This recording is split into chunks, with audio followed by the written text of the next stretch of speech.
C'est fini, c'est terminé. Le Toulouse Football Club remporte la Coupe de France 2023. Donc rendez-vous mardi, absolument pas, dimanche à partir de 14h au Danube pour ceux qui seront pas à Saint-Symphorien pour vivre tous ensemble ce match de Ligue 1 entre Metz et Toulouse. On vous rappelle qu'il y aura un thème, il faudra venir avec le maillot le plus vintage que vous avez dans votre armoire et ensuite bien sûr l'écharpe avec le sécanto, l'incroyable speaker, le concours de pronos et plein de boissons à gagner. Nous, pour présenter ce match, on a le privilège de recevoir Fred, un des membres fondateurs de la Horda et supporter messin, bien entendu. Comment ça va, Fred ? Oui, bonjour tout le monde. Ça va plutôt bien. On s'apprête à accueillir quelques Toulousains chez nous à partir de demain. Enfin, il y en a qui sont déjà là. Je pense que les Indians vont aussi arriver. On ne sait pas encore trop parce que bon, entre Toulouse et Metz, l'organisation c'est toujours le point fort, hein, vous savez. Donc voilà, donc c'est plutôt de bon augure, même si les clubs sont effectivement sportivement pas reluisants, mais bon, on en a l'habitude et c'est aussi un peu ce qui fait un peu notre point commun entre Toulouse et Metz, c'est qu'on est quand même rarement vers le haut, mais bon, on est toujours là quand même et c'est aussi probablement ce qui fait qu'on a une amitié de plus de 30 ans avec la BFS notamment. Comment est né, est-ce que tu peux nous présenter le groupe, et comment est né le groupe de la Horda ? Alors, donc la Horda est née en 1997, en été, au mois d'août, suite à la dissolution faite de la section Graouli, dont je faisais partie déjà en étant minot. Et puis, voilà, on était quelques-uns quand même à vouloir ne rien lâcher et continuer à faire un mouvement ultra à Metz. Donc on a créé la Horda Frénétique en août 97 et on a continué avec certaines choses qui étaient avérées et qui pour nous étaient une obligation, une évidence, et dont l'amitié avec la BFS qui avait commencé à l'époque des Ultra-Occitans, qui était à l'époque de la section Graouli. Donc c'était au départ des amitiés personnelles, et, des amitiés de groupe, et un jumelage qui pour certains peut paraître improbable, mais qu'on a fait perdurer à travers les années et à travers les générations. Et donc voilà. Et donc la Horda Frénétique, c'est en quelques mots, juste pour vous dire que la Horda Frénétique, c'est le groupe qui a toujours perduré dans la tribune Est à Metz. Un groupe qui se caractérise par ses positions clairement antiracistes et qu'on partage avec la BFS, et aussi un côté créatif aussi qu'il y a à la BFS et qu'il y a chez nous, autant pour l'art de l'écriture ou les caricatures, des gens qui savent très bien dessiner, des graphes, et ce qui fait que intergénérationnel, nos membres se sont toujours bien retrouvés entre la BFS et la Horda. On a toujours réussi à communiquer et à créer des aspects, des points communs, vraiment des discussions communes. Et donc généralement quand une personne qui ne connaît pas encore le jumelage descend d'un bus, elle connaît pas forcément tout le monde, et quand elle repart elle connaît tout le monde, ou alors en tout cas elle a pris les adresses pour garder le contact, et voilà. C'est beau que ça dure autant dans le temps. D'ailleurs, au match aller, on a vu que la BFS avait mis sa bâche en parquage extérieur. On a même vu il y a quelques saisons aussi un parquage commun entre les Messins et les Toulousains. Il y a des choses qui sont prévues dimanche, ou c'est encore secret, on va dire? On vous fera la surprise dimanche. On fera la surprise dimanche. Bon, très bien. Voilà. C'est bon à signer ça.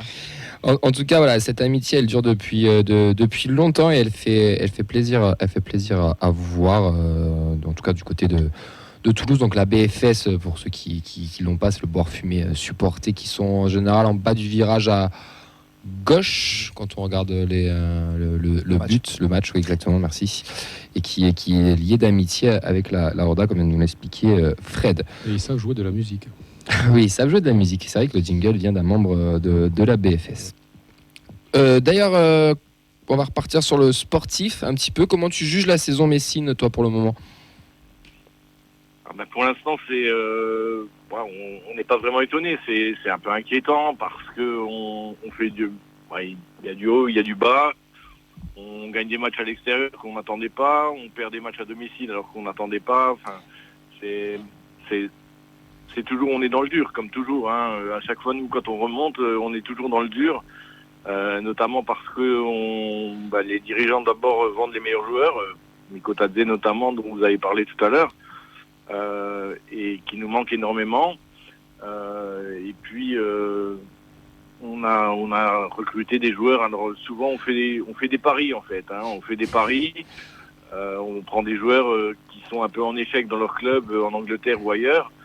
Et puis ça marche ou ça marche pas. Et puis pareil, on fait des paris sur en fait notre lien avec le Sénégal où on a des joueurs qui sortent parfois et qui font des super carrières et puis comme Sadio Mané, voilà. Et puis mais bon, on n'a pas des Sadio Mané tous les ans. Oui. Donc là pour l'instant on est vraiment dans le dur et le match de dimanche malheureusement c'est un petit peu on n'est pas dans les fêtes et on sait que celui qui va perdre sera pas bien. Mais bon, comme vous l'avez dit, il y a des points à aller chercher un peu partout. Le championnat est très serré. Et je pense que, comme on a pu aller chercher des points à Lorient, vous pouvez aller en chercher à Lorient aussi. Donc, vous avez peut-être pas gagné contre Lille chez vous, mais vous avez gagné à Lorient peut-être. C'est la team Fredo ça qui se rejoint. Mikko Tadze, on en a parlé tout à l'heure. Moi, j'ai dit que c'était pas Messi non plus qui revenait, mais c'est parce que j'ai l'impression que voilà, c'est un très bon joueur. Je sais qu'il va vous faire énormément de bien, mais t'as pas peur que ça floppe? Nous, on l'a vu avec Spearings chez nous là, c'est pas fifou pour le moment, sachant que lui, il a passé quand même 6 mois à l'Ajax sans jouer. C'est vraiment le joueur qui vous manquait? Vous croyez vraiment beaucoup en lui ou ça peut aussi peut-être faire un petit flop?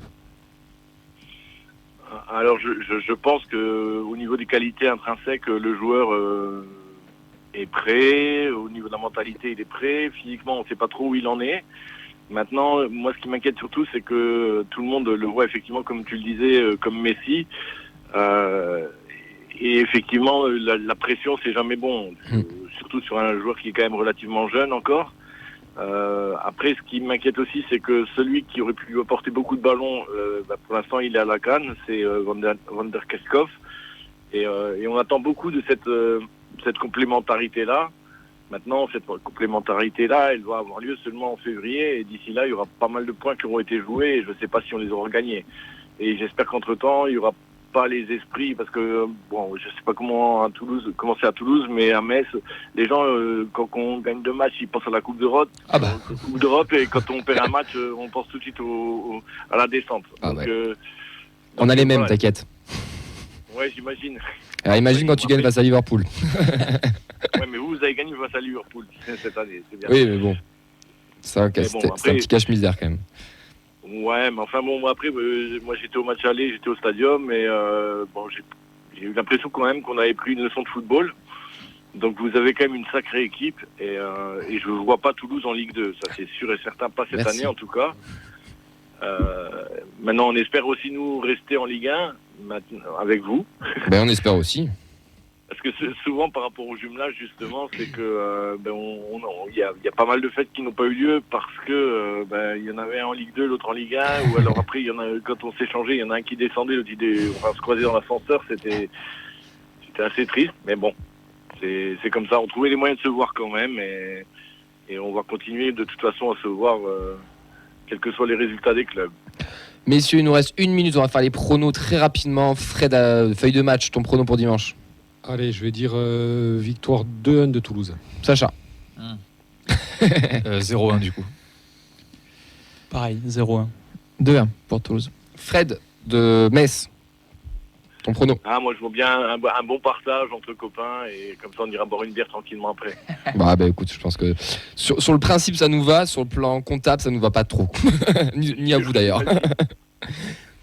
Mais en tout cas, merci beaucoup d'avoir intervenu et de nous avoir parlé un peu de Metz. On te souhaite un très très bon match pour dimanche. De toute manière, il y aura une belle fête comme d'habitude entre les deux équipes et les deux groupes de supporters. À bientôt. Ça marche, merci beaucoup. À l'année prochaine. Oui, ciao, à bientôt. À l'année prochaine. Et un grand merci à MNC sur Twitter qui nous a permis d'avoir ce contact. On lui fait un gros coucou.